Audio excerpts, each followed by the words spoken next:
Join me, 48 Hours correspondent Erin Moriarty, on my podcast, My Life of Crime, as I take on true crime investigations like no other.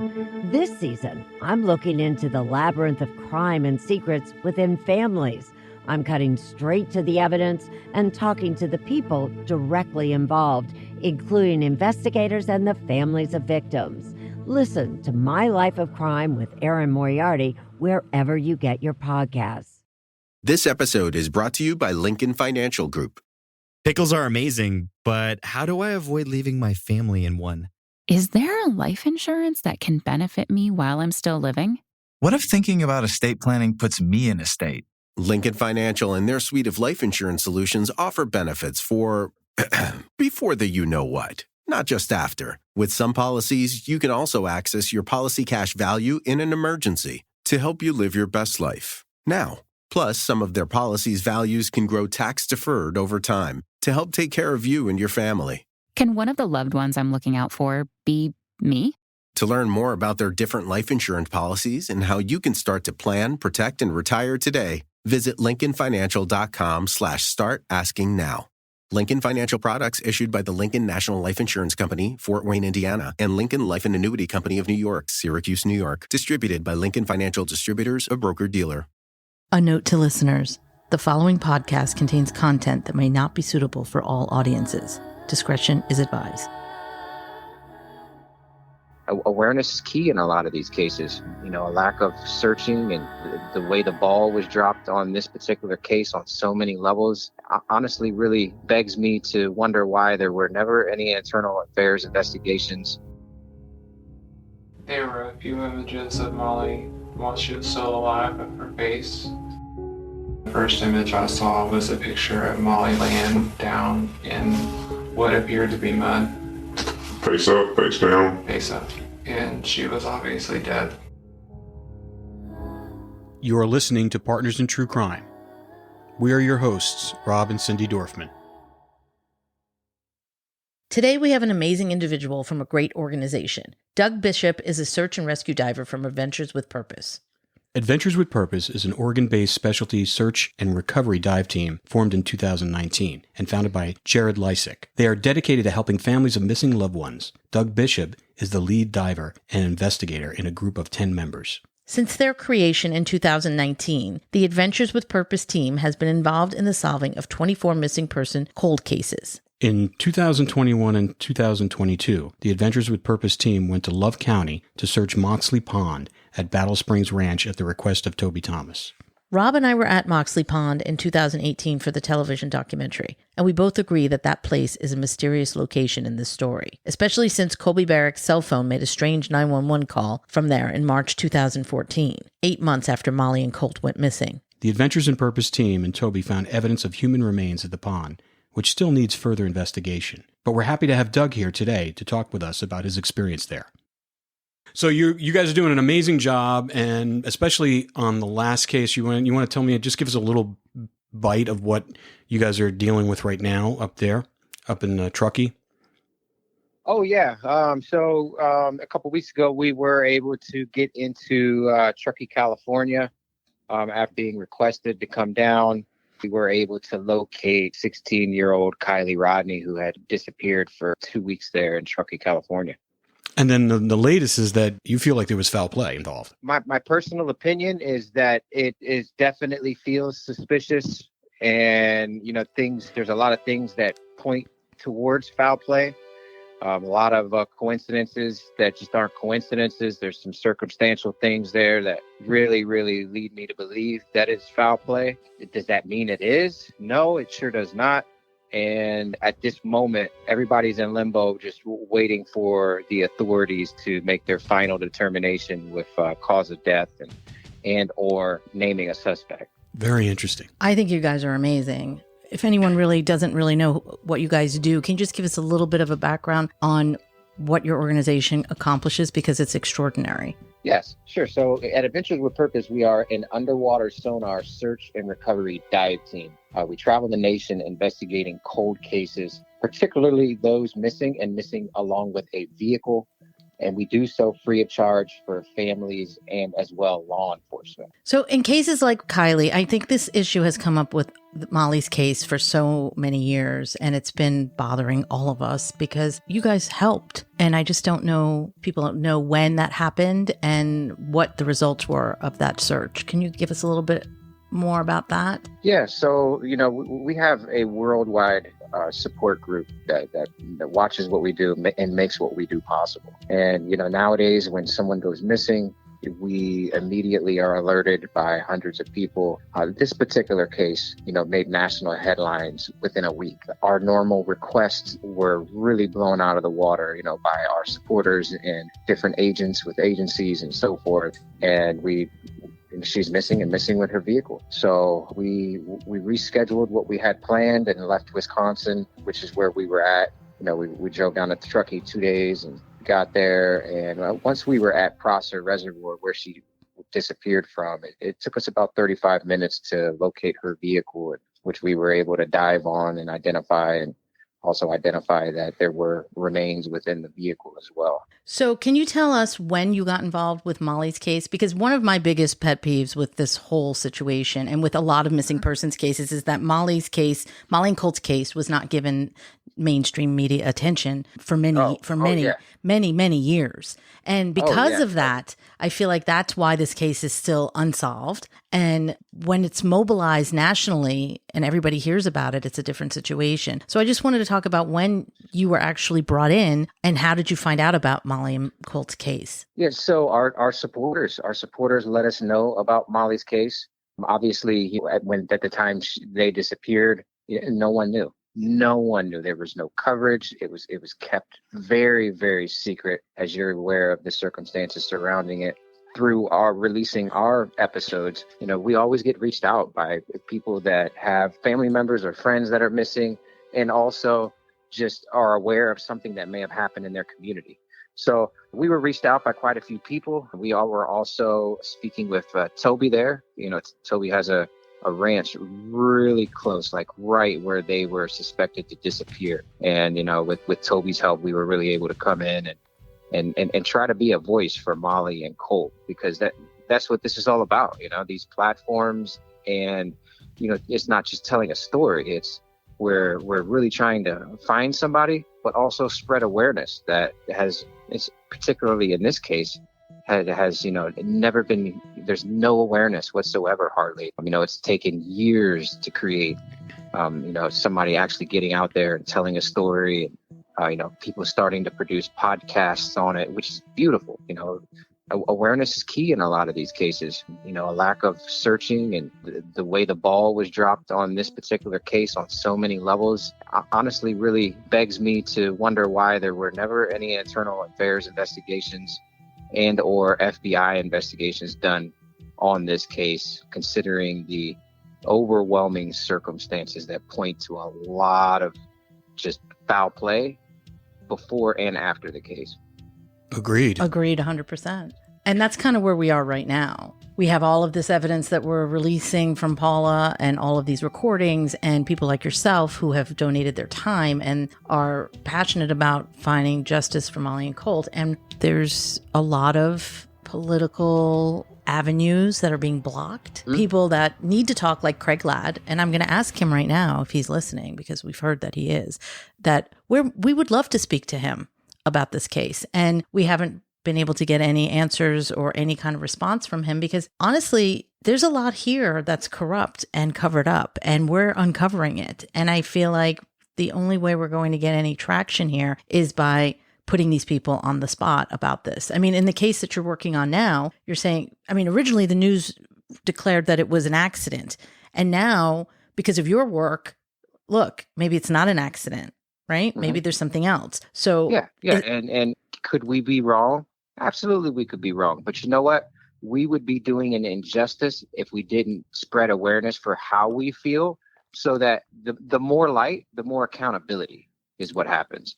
And then that's what this case with Molly and Colt really needs. This, it has needed for, over a decade now, almost a decade. And it's the awareness, creates accountability, and accountability brings forth answers. And that's how you get to justice. You can't get to justice without accountability.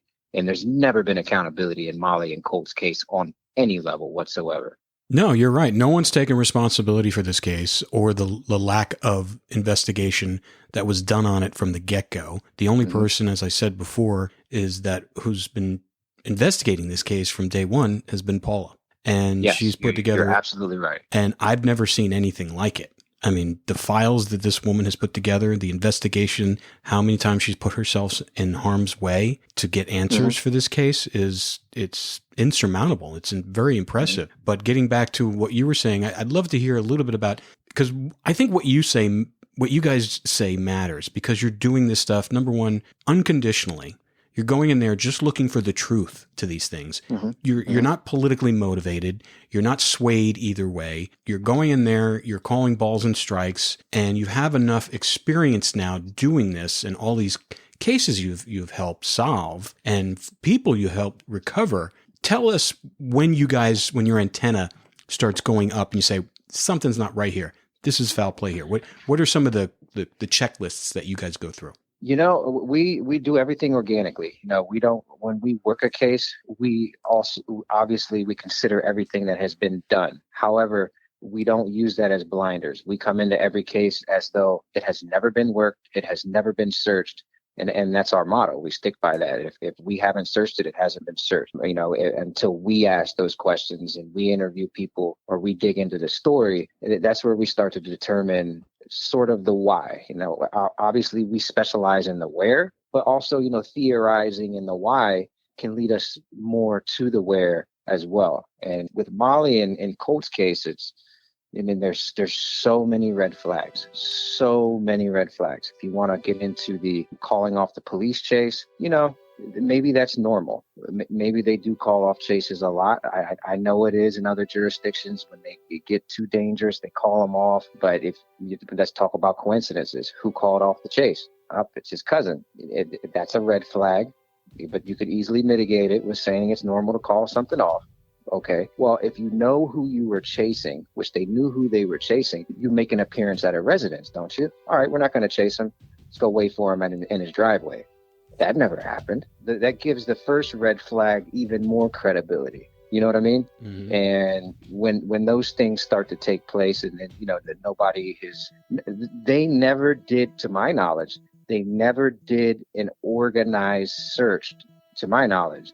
Nothing was done. It was EquiSearch that actually did the searches. Mm-hmm. Tim over there was great about helping when he could, and that's alarming. And I know we have multiple jurisdictions, which I've worked cases that involve multiple jurisdictions, and there's a power struggle there, or a lack of wanting to take responsibility. Oh, hey, it happened here, not in our jurisdiction, or oh, hey, they're from there, not our jurisdiction. Whatever that may have been, there's no accountability anywhere. You have two beautiful young children that disappeared and nothing was ever done in America. How was the ball dropped there? That's the biggest thing there. Outside of that, if you want to get into the, all of the strange stuff that happened, when you're talking about Nip, his behavior towards family, the statements that were made in verified police reports. Like I said, when you have coincidences, they start to add up. And I know that's not enough to arrest anybody, but too many red flags obviously means you're looking at the color red, not purple. We have a statement from Con Nip's sister. We have a statement that she wrote to the Carter County Sheriff's Department, Michaela, Con's sister, saying he told her that he was going to go to jail for killing someone. That's one of like 20 other police statements that have similar accusations made, and yet he was never formally questioned by police. I mean, he was attempted to, but apparently his lawyer got ahead of it and said, don't even bother questioning my client because he's not going to say anything. Going back to what you were saying before, when they did the EquiSearch search, which Paula organized with the EquiSearch, and they did a lot of people were out there. The other red flag is when they were doing that, you had the Nips and Colby Barrick watching them just on the other side of the fence with guns, protecting their property. And then there was also a potential threat that they were going to start a fire while people are out there, a brush fire.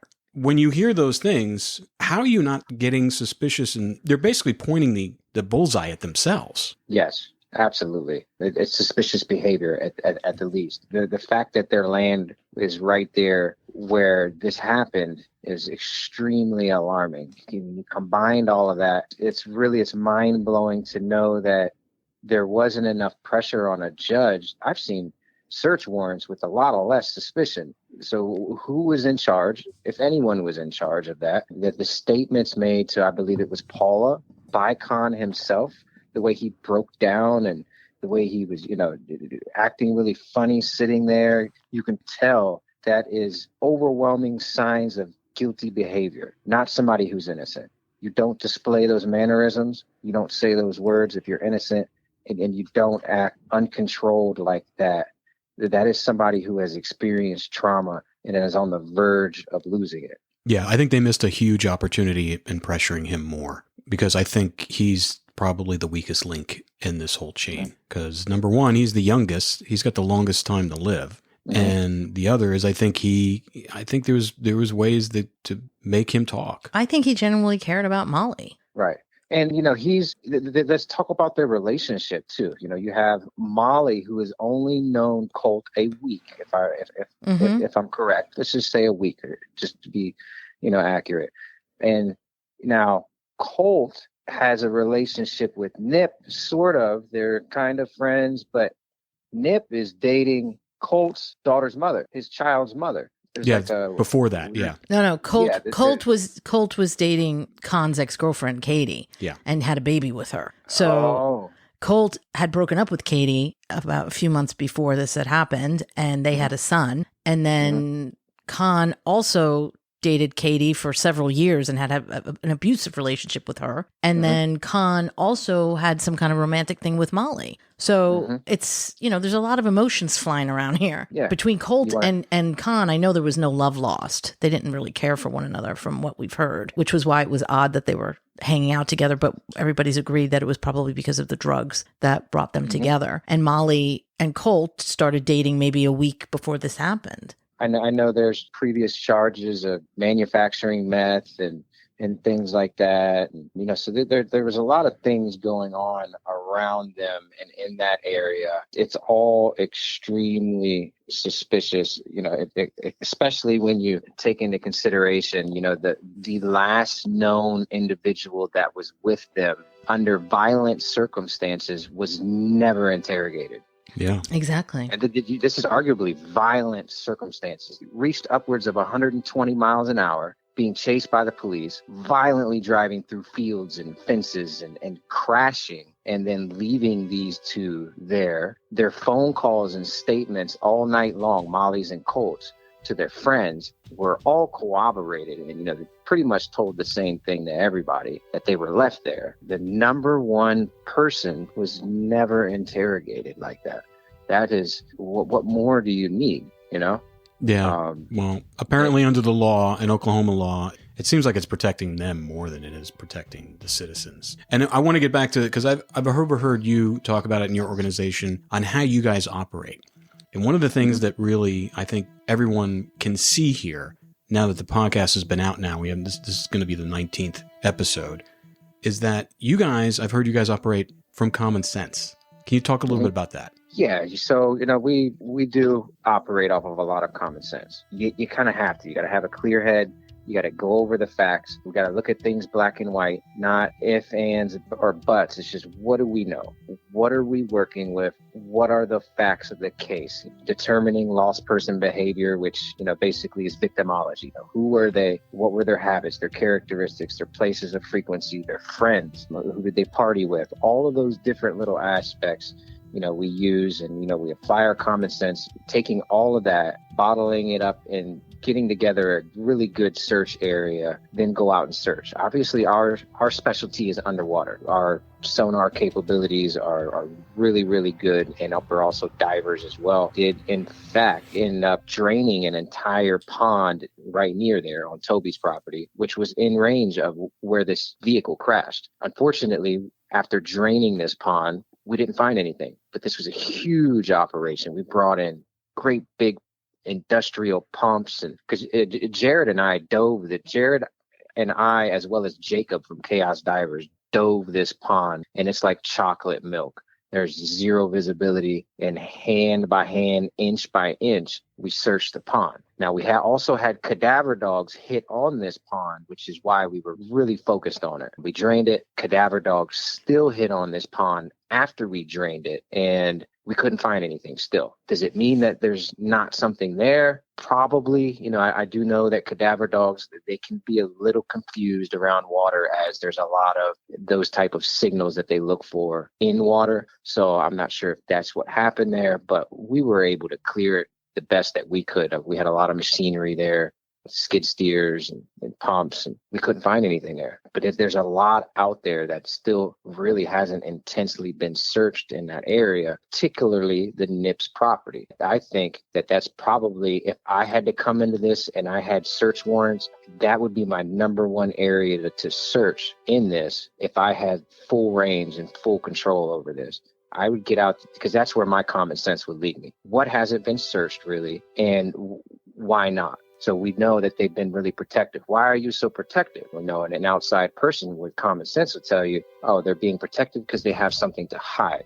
If you have nothing to hide, let them search, because then they're going to go on, they're going to rule you out, and then it's going to be over with. However, they were profusely refusing anyone to step on their property. And as you mentioned, did so armed, not just a standard refusal, but a firm armed refusal. Do not step on our property. And then saying that they're going to set fires to like just kind of complicate things around their property. Common sense would tell you that those are all red flags as well. Yeah, and then when they would have some people coming on their property wanting to question them about it, they were met with guns, including members of Paula's family. Yes.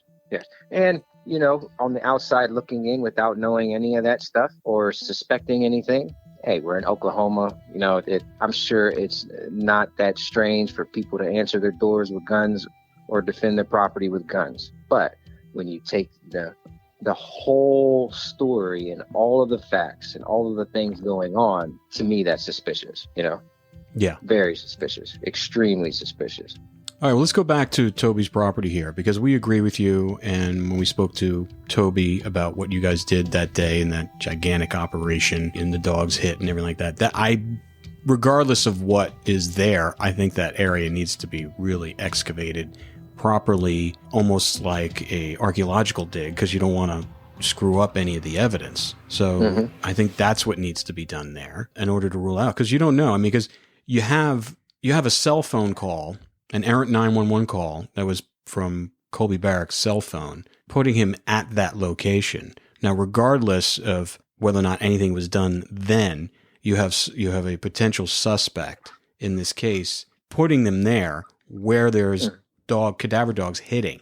So regardless of what happens and whether or not it fits the narrative, there's something there. Yeah.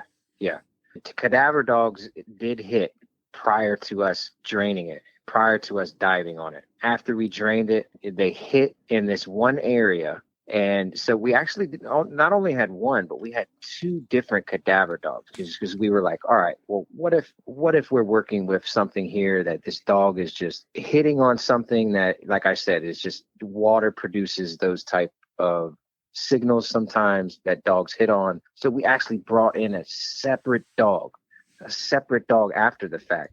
And this dog hit on the same exact spot as the first dog. What are the coincidences? I mean, that is the odds of that are really, really big. Like not in the same area, but the same spot that this dog hit on. So I agree with you that it is definitely worth a professional team coming in there and getting that pond drained again and really going over it good with a fine tooth comb, the way, like you said, like a sort of in a forensics / archaeological format. Yeah. I mean, because I think we all agree that the main reason that this has happened the way it is, and the stumbling blocks that the law enforcement they were tripping over themselves. And I don't know if it's because of their inexperience in handling homicide cases like that, or is it just, you just had too many people involved and no organization, because you had Carter County Sheriff's Department, you had Love County, which was obviously compromised because Joe should have recused himself immediately, which he didn't because he was related to them. And then you have Wilson PD, you have Marietta PD, you have all these other things. And then you have OSBI coming in late to the game, probably about a month later. And there was no organization there because as you can see, and you've experienced this on a lot of these things, those initial moments are the most crucial points in time to solve these investigations. Yes. Absolutely. Every hour. It's literally every hour that after something happens is critical. Every hour that goes by, your percentages of solving a case and or finding your victim dissipate drastically. And missing persons cases as a whole, we have 600,000 people on average that go missing every year, according to the Department of Justice. An overwhelming majority of them are found again in certain ways. However, a good percentage of them are never found. So, let's just say 100,000 people every year that are never found year after year after year. And we're talking about justifying the use of resources. Does the area have the resources and are they able to justify it? How do they justify it? In a lot of these cases I work, they're cold cases and there's nothing ever to go off of in these cases. That's why these cases become cold and nothing is ever done for most families because police departments, they don't have anything to go off of. They don't have a suspect. They don't have a last known location. They have nothing. So, to better serve the public, they can't just run dead ends. So they have to use their resources to best serve the public. In this case, that's not the case. There was so much to go off of to justify an immediate search, multiple investigations on a lot of different levels. And, if you don't want to say right away, it should have been done at least within the first couple of weeks. I think by the first week or two, these two young adults not being found, Molly was 17, so she's a kid. That should have been enough to say, oh my God, they disappeared after a huge chase and they haven't been found. And these phone calls, saying he's hurt and never found again. What more do you need to put all your resources into a case to try to find justice for a family? Yeah, meanwhile, absolutely. that never happened. And there's a family that's been out there for almost 10 years now living a nightmare because of this.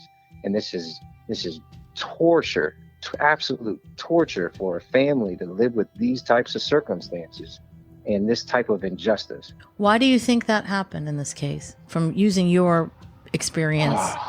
It's really, really hard to say. Obviously, it's easy to point the finger at law enforcement. Lack of communication, I think, is the number one contributing factor to why nothing was done.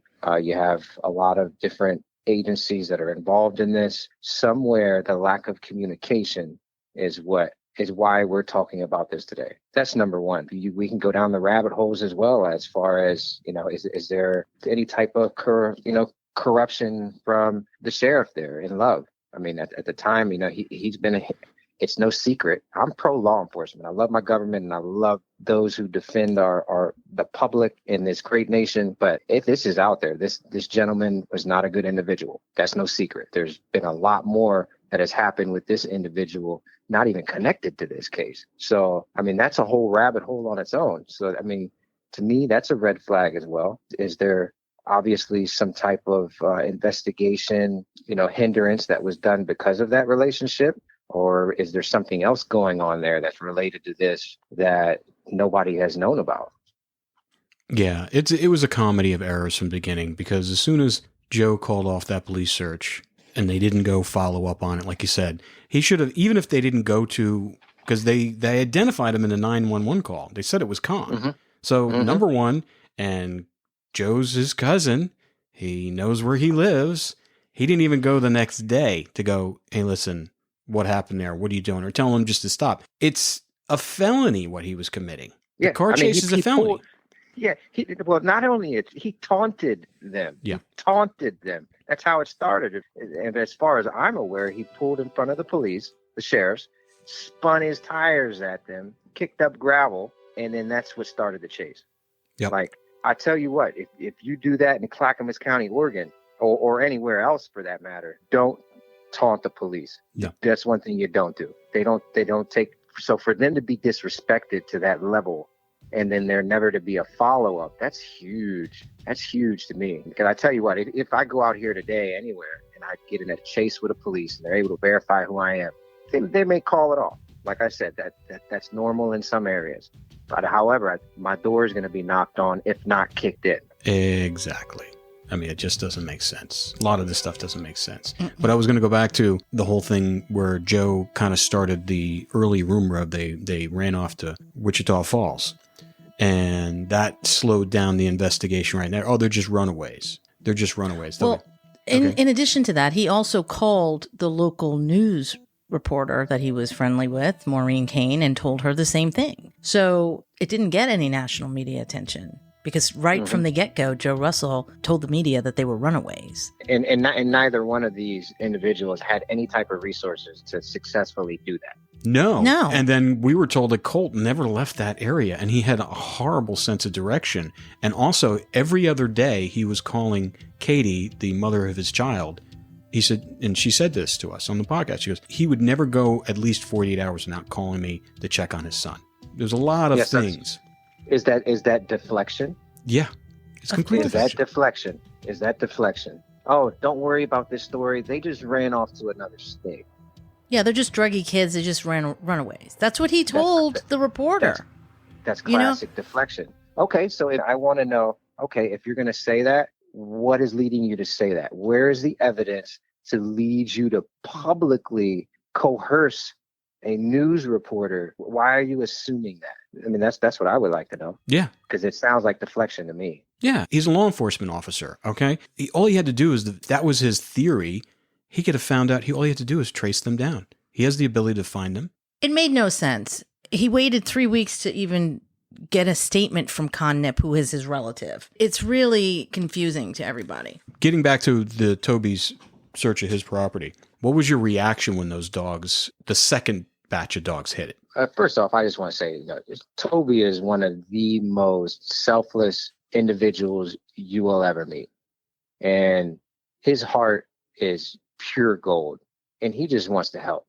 So bringing us in on his property and allowing this massive operation, it is what made all of this possible. You're looking at, there was several different agencies that were there with us, including representatives from the reservation, as well as OBSI. This pond was right there, like you said, right there in the middle of it all. And there's a creek to it too, as well, a little stream that runs into the lake. So was that the creek he was laying in?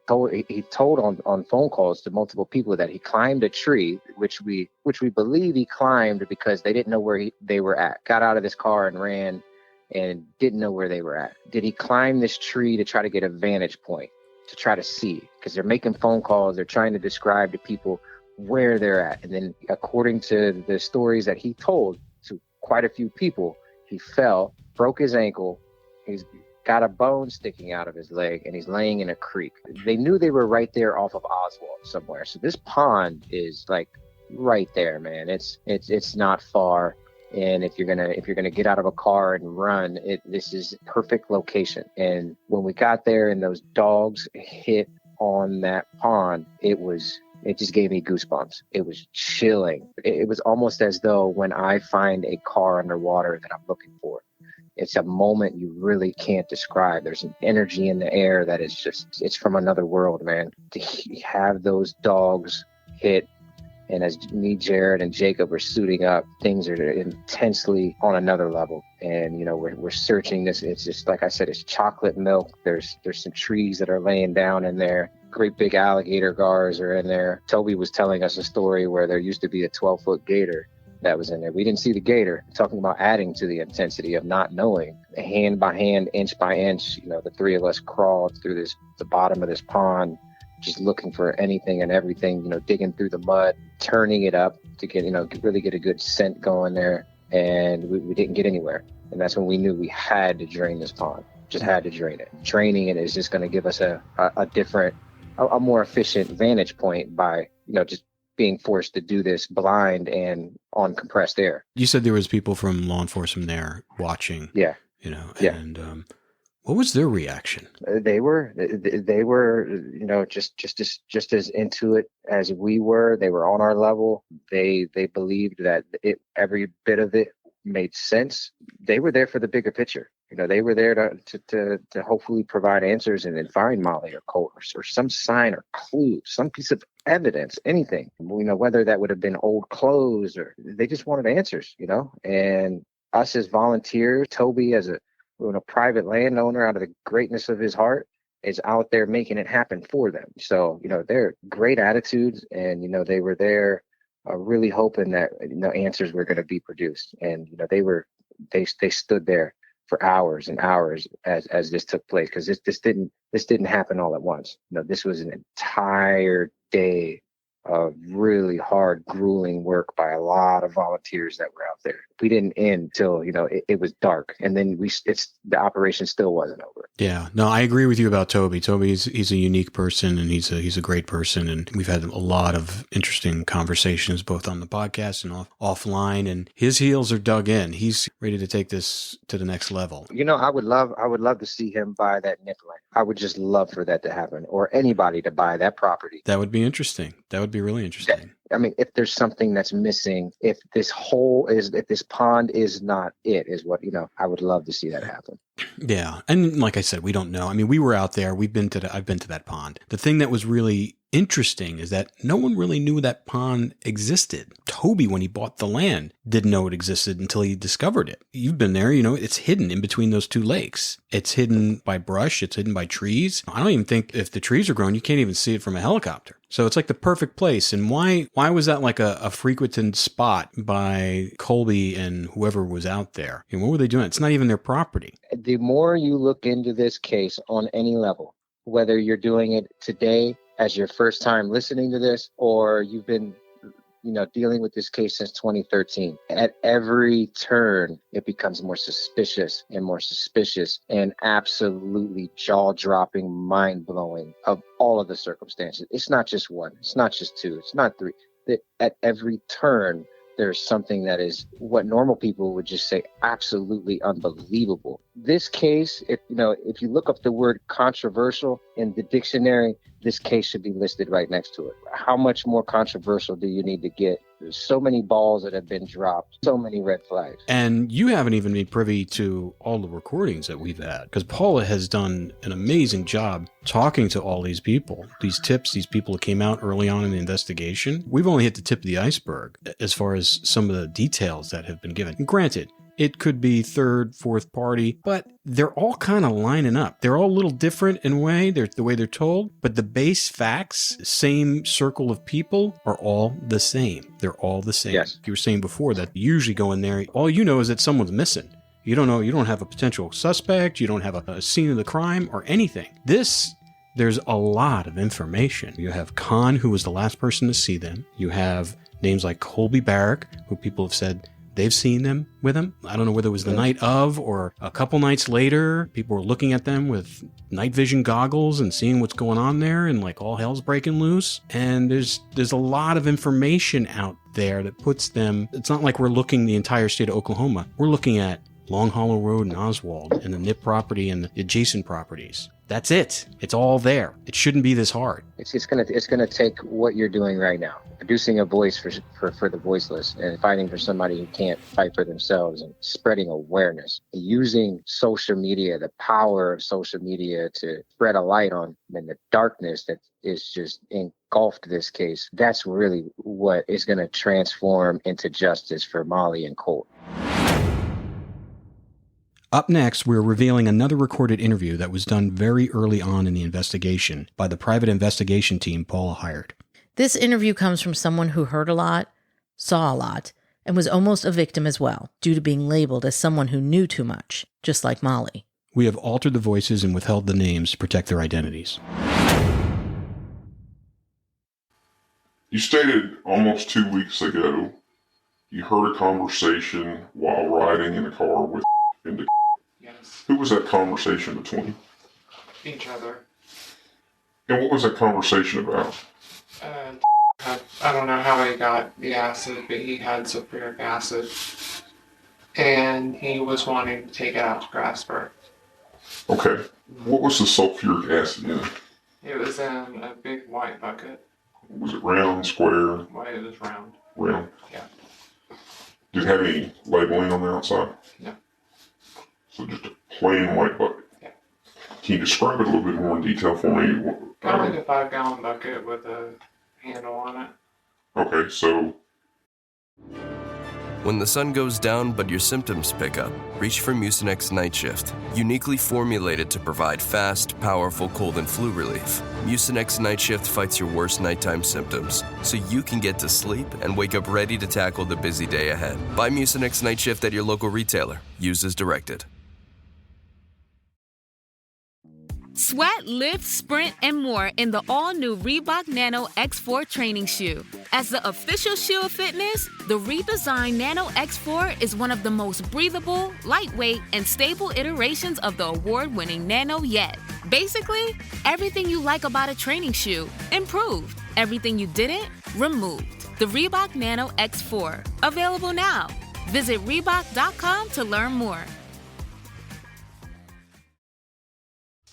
This is brought to you by Fruity Pebbles. Add some creativity to your mornings with Cocoa Pebbles. With rich chocolatey flavor to feed big inspirations, Cocoa Pebbles turns the world into a playground, making breakfast a delightful canvas for creativity. Explore a world of culinary adventures and transform ordinary pancakes into chocolatey masterpieces.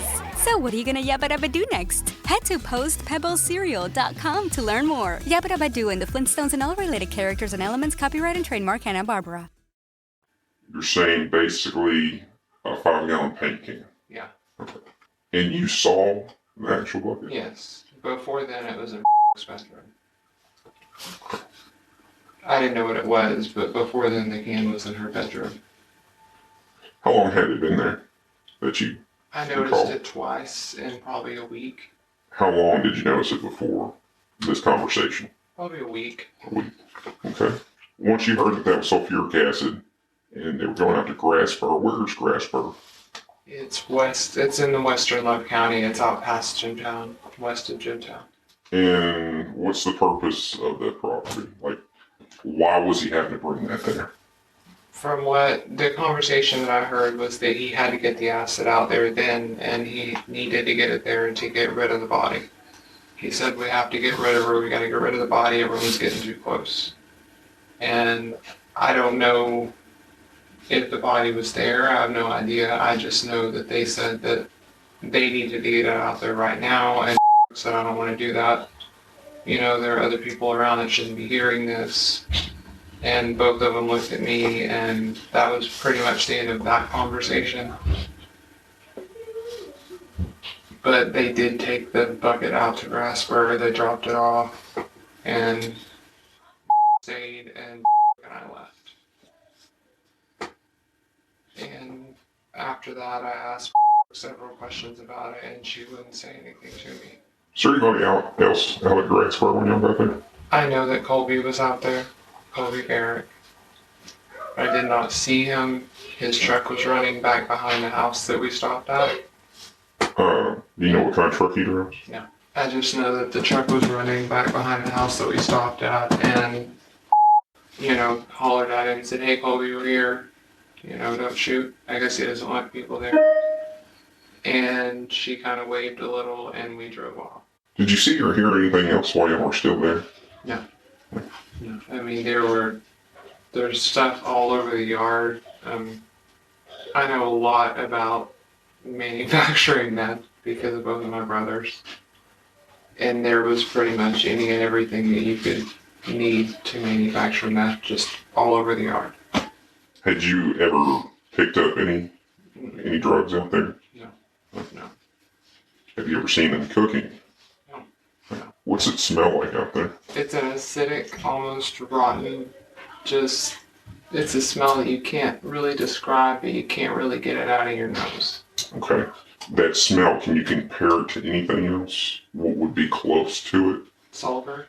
Okay. And it smells like that all the time out there? I've only been out there twice. And it smelled like that both times? Yes. After y'all left and the stayed, how long was it before y'all saw the again? I saw him the next day. Okay. So where did you and go after that? Back to her house. And what did y'all do from there? We let this hang out. There were several people that came by to pick up drugs. That's just on a daily basis at her house all day. I'm sorry, what'd you say? Several people came by to pick up drugs that day, but that's, like I said, that's a daily basis type thing in her house. It's all day, every day. Honestly, when I first started hanging out with again, I didn't know that she was into that again. She's had issues with it before, and... Any specific drug that she is, I guess, Frank. Issuing that Frank? That's the only drug that I know of. No pills? She takes a lot of pills. But She takes a lot of pills. I don't know that she sells any. Honestly, I've never seen her sell them. Okay. And is she on crank as well? Yes. Tell me a little bit about her house, or her apartment, rather. Is it clean, dirty? It's clean, but it's one of those places you've got to watch where you sit. You've got to watch where you step because there are needles everywhere. Going back to what y'all did that night, y'all hung out, y'all saw the next day, right? When did you see or have the chance to look at the memory cards? It was the same night that everything happened. It was whenever they stuck me in the closet. Okay. So, what day was that about? So 6 nights ago. Yeah, 6 nights ago. So tell me how that day played out. Called me and told me that she wanted me to come over. She said she was having a bad day. I was under the assumption that her and were broken up. And she said that she and I were going to go out, get tattoos, go out and eat, just get away from the house and get away from everybody else. And the majority of the day was spent pretty much just trying to figure out what we were going to wear, just, regular stupid stuff like that. And I told my husband the same thing because she's, to my knowledge, she had never lied to me about anything like that. And then my husband, of course, after all of this, my husband has a voicemail on his phone that she had called him and left him about something that she needed me to go and help her do. So, she knew ahead of time what she was doing, but I had no knowledge. Before the incident, when did you have time to see the memory cards? Yes. They were in her closet in a safe that she's kept. I don't know why they caught it, but the safe has been open as long as I can remember. And I'm not real tall. I had to step on top of her safe to get up to a dress, and she completely freaked out because all the memory cards fell out. She said, "Don't touch them, don't look at them, stay the hell away from them." And it made me really nervous because when she said that, everyone in the house ran in the bedroom. And probably an hour later that she said she was going to leave, and I was the only one in the house, and I just went as fast as I could because no one was acting right after that. They were all acting nervous, and like I said, I had heard talk of this many times in her house. And I just went through as fast as I could on her laptop and flicked through pictures as fast as I could to find what I could. And that's when I found the pictures of Molly. Where had everybody else gone at that particular time? There were several of them still in the living room. I shut the bedroom door and told him I was getting dressed. And where was the at the time? He was not at the house at the time. So while you're looking through these images, tell me what you saw as it pertains to Molly Miller. There were a few images of Molly while she was still alive of her face. Okay, let me stop you right there. What did her face look like? She looked sad, scared. Looked like she was crying, water coming down her face, any markings on her face, anything like that? I didn't see any markings on her face, but I flipped through the picture so fast that I could have missed anything. So, was she wearing makeup? No. Were her eyes puffy? Yeah. To me, they were puffy, like she had sleep puffy. Okay. Just start from the hair down. At her hairline, did you see any blood, anything like that? No. Her forehead, any blood, bruising? No, I didn't see anything like that. Eyebrows, everything fine? Let's go to her eyes, other than, I'm guessing, bagginess and puffiness. Yeah. Were her eyes watery at that particular time? Yes. Could you see streams of tears in the pictures at all? I could see that she'd been crying, but that's it. How was the color in her face at that particular time? Fairly pale. Okay. What about her nose? Any markings? No. Snot? Anything like that? No. Her mouth? Same thing? Same. Her cheekbones? They seem fine. Okay. And how, kind of show me, what the picture actually showed. Was it like from here to here, or? There were no pictures that I saw that were further from here to here. Okay. Of all the pictures that I saw. Okay. So after you saw those pictures, what did you see from there? I pulled that memory card out and set it on the lockbox, and there was one more memory card to look at, and I put that in, and the first image I saw was a picture of Molly laying down in what appeared to be mud. Face up, face down? Face up. And she was obviously dead. What makes you make that assumption? Because her body was, what part of her body I could see was decomposed. And what could you see of her body? Give me another. Same profile. Okay. The same profile as in right here. Her eyes were they weren't there. So you're saying the socket was open, but no eyes were there? Yeah. Okay. Her eyes were gone. Her face, her lips were, completely, there was no skin there anymore. It was peeled back to the back part of her face. Her cheeks were sunken in. They were discolored. Okay. Well, what color was the skin? It was a greenish color. A greenish? It was a greenish yellowish color. Once again, give me from head to what you can see. Start from there and kind of work your way down for me in your mind and tell me what you saw. I know you've already told me about the eyes, but let's go a little bit higher on the head and then work your way down and tell me from there.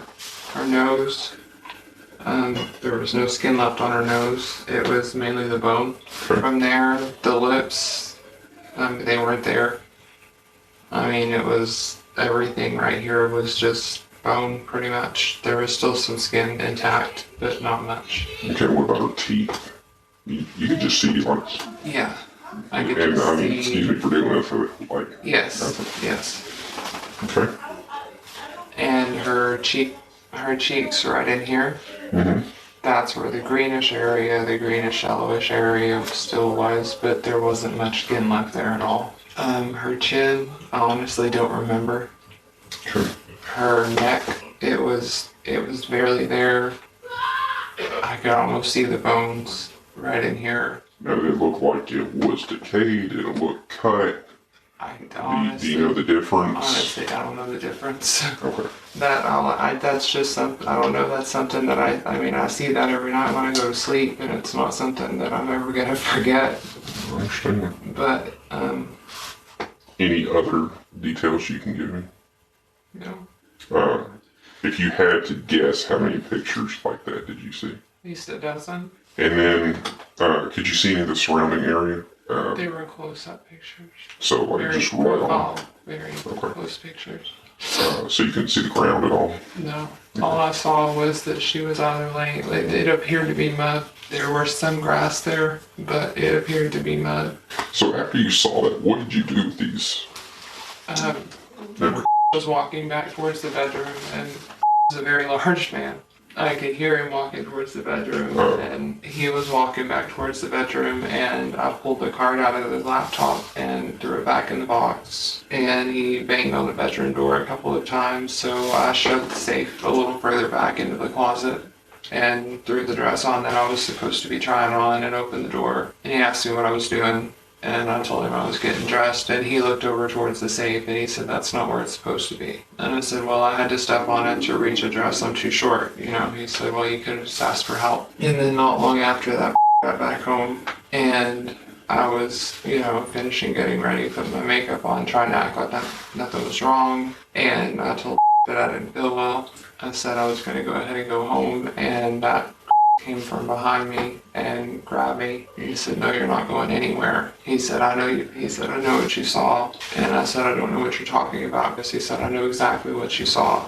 And he put his hand over my mouth and dragged me in his room, which is right across the hallway from us, and got duct tape out and duct taped my hands and my ankles and my mouth and sat right on top of me. And he told me I wasn't going anywhere. He said, "You know too much." He said, "She knew too much." And and we're going to do the same thing to you that we did to her. He said, you're not screwing this up for us. He said, we've worked too hard and you're not going to screw it up. And from there on out, the rest of the night, I mean, my husband said he didn't hear from me for 48 hours, so I would assume it was 2 days. Okay. I honestly don't know. During that 2 days, you're bound in the closet. You have duct tape on your mouth. Yeah. What else were they doing? They were pouring stuff down my throat. Liquid? Yeah. Okay. It was a red liquid. And can you describe the liquid? Let me tell you what I'm looking for.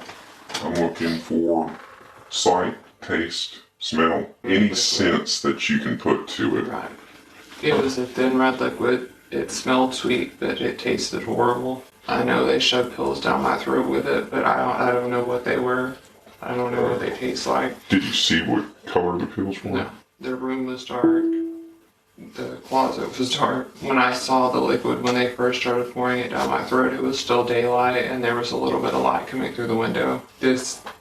Literally sat on me, I guess, until I got out. I don't remember anyone else. I don't remember him getting up and anyone else taking his place until I got out.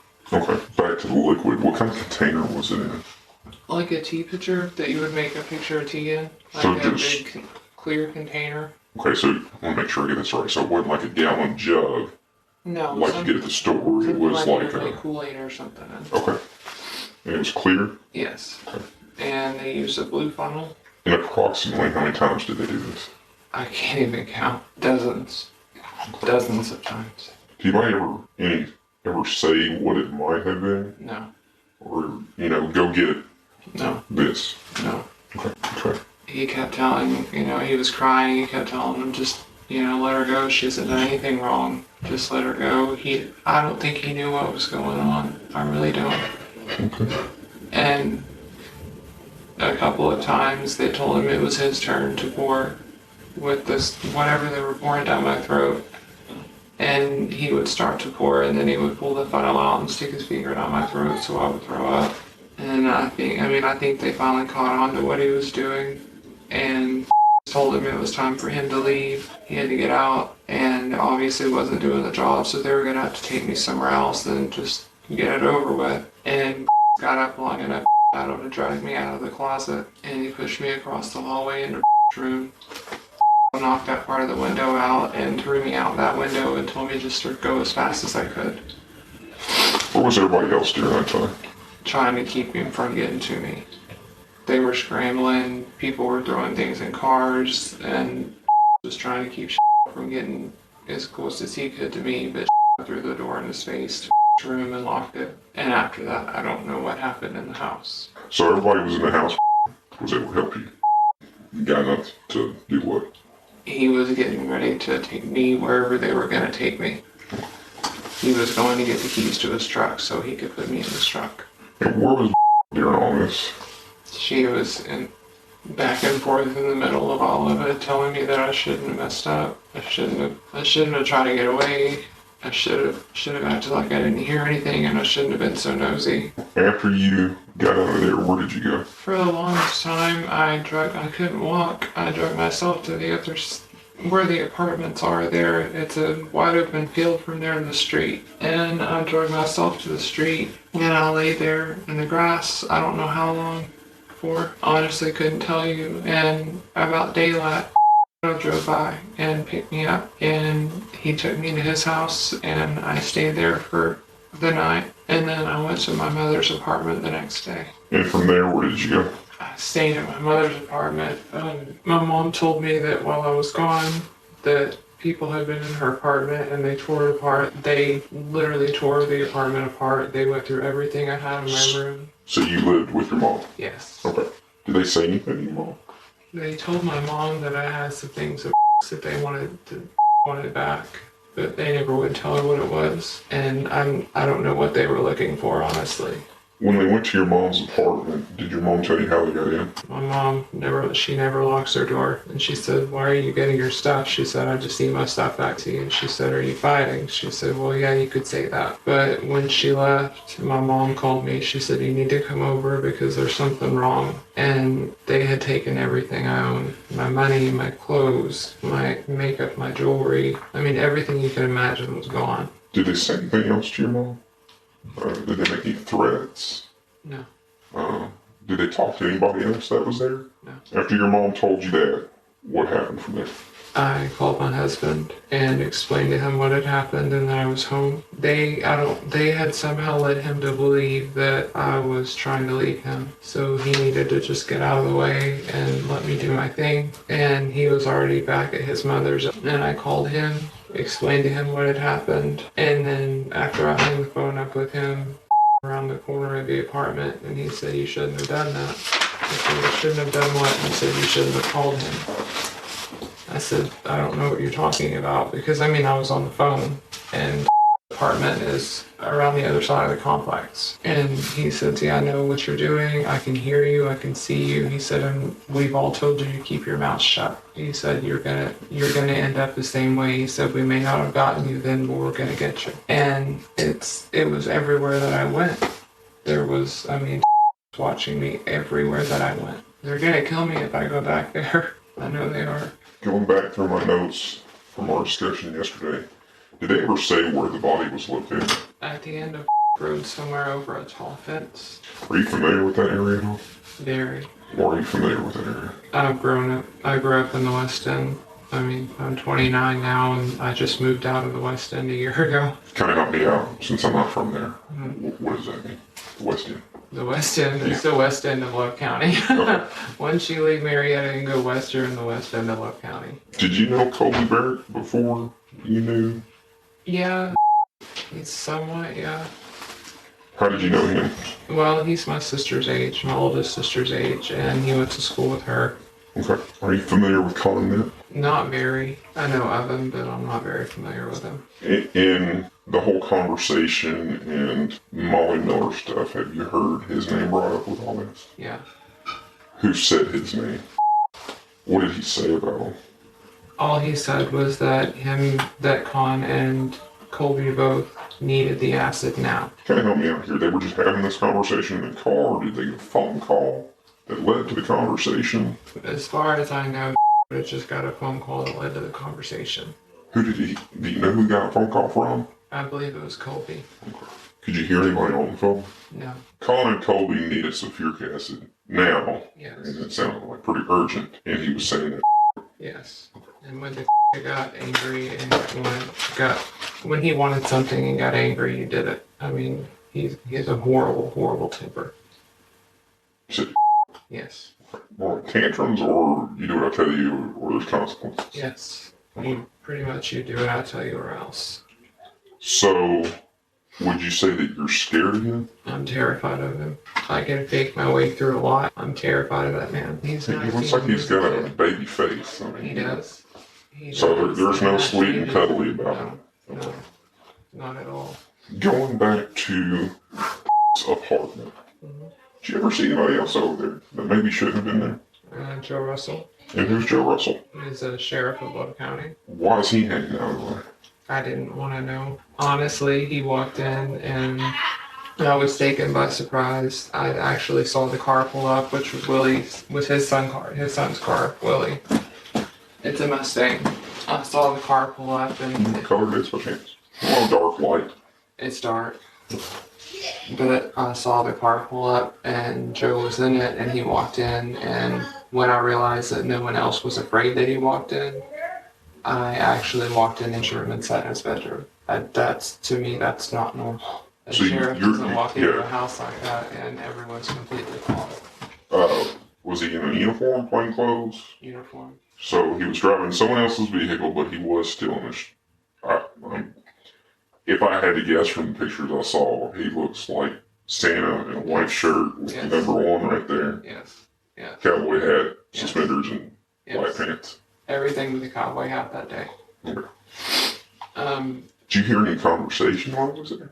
I heard asking what he needed, and then I heard him say yes, and she said, "Okay, I gotcha." And he said, "Is there anything you need?" And she said no, and he got up and left. If you had to ultimately assume, what would you think that conversation was about? I would assume it would be about drugs. If he was talking in particular, it would be about drugs. Now, would it be him actually purchasing drugs? Would it be him getting money from Most likely getting money from. Would that be protection, sales? What? I would say protection. And you saw him how many times over there? Inside the apartment. Let's go with that. 3 or 4? In uniform each time? Every time. Next time on Partners in True Crime. We're going to be releasing new information in recordings that have never been heard before. We will also be talking to more power players in the legal field who will help us unravel the clues about what happened to Molly and Colt. If you or anyone you know is suffering from a methamphetamine addiction, please contact the American Meth Addiction Hotline. If you or anyone you know has been the victim of sexual abuse, please contact the National Domestic Violence Hotline. For any tips relating to the disappearance of Molly Miller and Colt Haynes, please contact 833-4-MOLLY and Colt, and they will be directed to the proper law enforcement agency. All rights reserved. This has been a production of 722 Media Content. Please visit our website where you can subscribe to the podcast, find show notes, and listen to Vi's original song, Take Me Back, written for Molly Miller.